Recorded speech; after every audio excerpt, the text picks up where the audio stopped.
Go ahead. 2, 1. Oh, Jesus.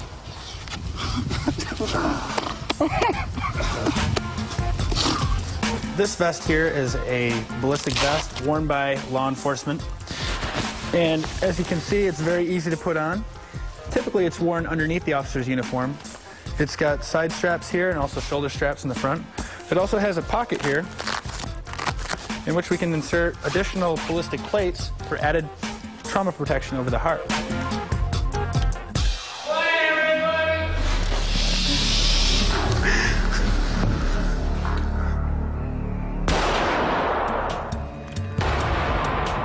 At an awesome speed of nearly 1,500 feet per second, Matt's bullet blasts into the vest. When the bullet impacts the vest, energy is transferred throughout the pad, so it really sends a shock wave throughout the pad. The energy that doesn't go into the pad goes into the person's body. That's where the trauma comes from, so that's where the bruising and that type of effect takes place. So we had a really good impact there, and as I peel this back, you'll be able to see the impact on the clay. You'll notice there's a slight bit of rupturing to the back side of the armor, which is a good sign. Nothing too serious there. And the depth of the cavity is fairly shallow.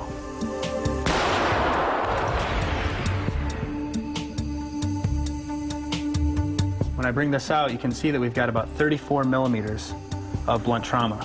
That's very acceptable. And the officer could expect to see some serious bruising, but nothing more than that. Normally the bullet, as soon as it hits the pad, it begins to mushroom and deform. And that's really when the ballistic fibers can really start taking effect, because they're getting more surface energy to grab and to try to grab that bullet and stop it.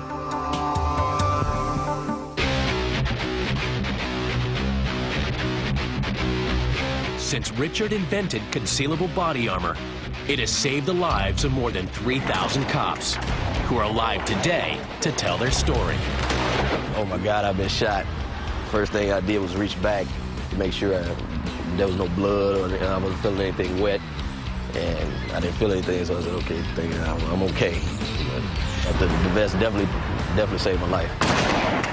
The doctors later told me that had I not been wearing the vest, the bullet would have ruptured my aorta and I would have bled out in about 2 minutes. In May 2005, Officer Bill Bergantino from the Old Saybrook Police Department in Connecticut found himself in a brutal shootout. He was asked to a local hotel where a guest refused to leave. Bergantino went into the room to check him out. I'm looking around the room and I immediately see a bunch of syringes, needles, and drug paraphernalia on the bed. Went over, got his identification, which he had on him. My dispatcher ran him and let me know that he was wanted.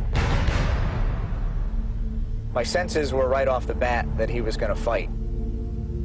Just felt like something wasn't going to go right. Detective Sergeant Heine, who was my initial responding backup, he arrived. The perpetrator got up and actually had taken a couple steps towards the very corner of the bed, and he says, well, let's end this now, you're dead. The suspect fired one shot, which grazed Detective Sergeant Heine in the head. I had just cleared the doorway when I got shot in the back. It felt like a big wallop. I didn't really feel pain. I knew that I got hit, and I knew that I couldn't get hit again. He was shooting at me. I fired, I'm not sure how many shots. Bergantino proved that a cop should wear body armor at all times. He survived and was able to save Detective Heine's life, who had appeared on the scene without body armor. For his brave actions, Bergantino was commended as one of America's top 10 officers in 2005. Officer Bergantino took a bullet and lived to tell the story.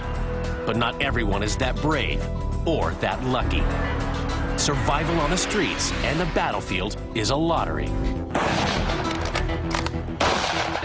As you can see, it's gone all the way through the Kevlar, it's gone through the front and through the back. Body armor has revolutionized the battlefield. In the 21st century, there are less casualties and a lot of lucky people walking around. The round struck right here. It's a little hole, but it hurt a lot. But armor only works if you get hit in the right place. It doesn't cover the whole body. In June 1914, Archduke Franz Ferdinand of the massive Austro-Hungarian Empire visited Sarajevo, wearing one of Kazimir Zeglin's bulletproof vests. Just prior to the First World War, Archduke Franz Ferdinand of Austria was riding in an open car, and he had a bulletproof vest on. The problem was the guy that shot him in the neck. If you're going to wear a bulletproof vest, make sure the other guy shoots you in the chest. Ferdinand's death triggered World War I. Zeglin's vest didn't stop the bullet, and it didn't stop the war. The truth is, body armor doesn't come with a money-back guarantee. It's got limitations. Bulletproof vests have never really been bulletproof. And when the bulletproof vest is introduced, it is a marketing term. The idea is you tell some VIP who is afraid that the anarchists are going to come and assassinate him, that all he's got to do is pay you a great deal of money for your patented bulletproof vest, and his life is now safe. That idea is strong. The idea that the bulletproof vest is going to stop a bullet is weak. No body armor is absolutely perfect. Every body armor ever made since ancient Babylonia can be penetrated. And if you know how to make a body armor that can't be penetrated, please God, tell me. The same is true of helmets. They give soldiers confidence. But how effective are they? First, we're going to try a 9mm pistol round on 2 helmets, an M1 from World War II and a United States Kevlar. Well, let's say he has quite a headache, but it didn't penetrate. The Kevlar also did not penetrate to the inside. The bigger dent in the older helmet poses a real risk of brain damage. While the M1 did not give the best protection, it did have its advantages. As you see here, then you can actually use this as a foot bath or to cook soup and this type of thing in if you have to.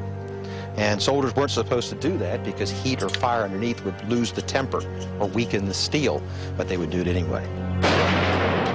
Shooting the helmets with a heavy caliber rifle has a devastating result. Next, we're going to try an 8mm Mauser from World War II.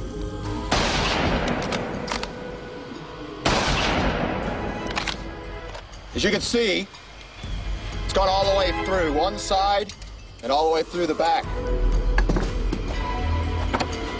With the Kevlar, it's gone through the front and through the back. Even the modern Kevlar didn't withstand a 60-year-old rifle. The wrong gun, the wrong angle, the wrong distance, and you're dead. Since the helmet doesn't protect from rifle fire or close-fired pistol bullets, you might ask, why wear a helmet? I think the wearing of body armor does make a psychological difference. It doesn't make soldiers feel invulnerable because there are bits of them which aren't covered, but it does make a difference. Soldiers are deeply superstitious. In combat, some men get a reputation for being lucky. Bullets go around them.